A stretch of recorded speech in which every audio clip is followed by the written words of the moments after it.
முருகப்பெருமானுக்கு 6 முகங்கள், அவனுடைய படை வீடுகள் 6. அவனுக்குரிய மந்திரம் 6 எழுத்து மந்திரம். முருகப்பெருமானுக்கு உரிய திதி 6வது திதியான சஷ்டி திதி.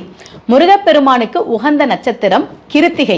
இந்த கிருத்திகை விரதம் இருந்தா என்னென்ன பலன் அப்படின்றத நான் விஜய் டிவி பக்தி சூப்பர் சிங்கர்ல பேசியிருந்தேன். நம்ம சேனல்ல கூட அதை போட்டிருக்கிறோம்.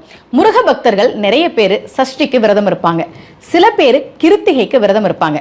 வர செப்டம்பர் 12ஆம் தேதி மாலை 4:30 மணிலிருந்து அடுத்த நாள் செப்டம்பர் 13ஆம் தேதி காலை 11:30 வரைக்கும் முருகப்பெருமானுக்கு உகந்த சஷ்டி திதியும் முருகப்பெருமானுக்கு உகந்த கிருத்திகை நட்சத்திரமும் சேர்ந்து வரக்கூடிய ஒரு சிறப்பான நேரமா இருக்கு. இந்த நேரத்துல முருக பக்தர்கள் கோவிலுக்கு போய் வழிபாடு பண்றது, வீட்டிலேயே சண்முக கவசம், கந்தசஷ்டி கவசம், குமாரஸ்தவம், கந்தர் அலங்காரம் படிக்கிறது, இந்த மாதிரி முருகப்பெருமானை வழிபாடு செய்கிற போது நிச்சயமாக நல்ல பலன்கள் கிடைக்கும்.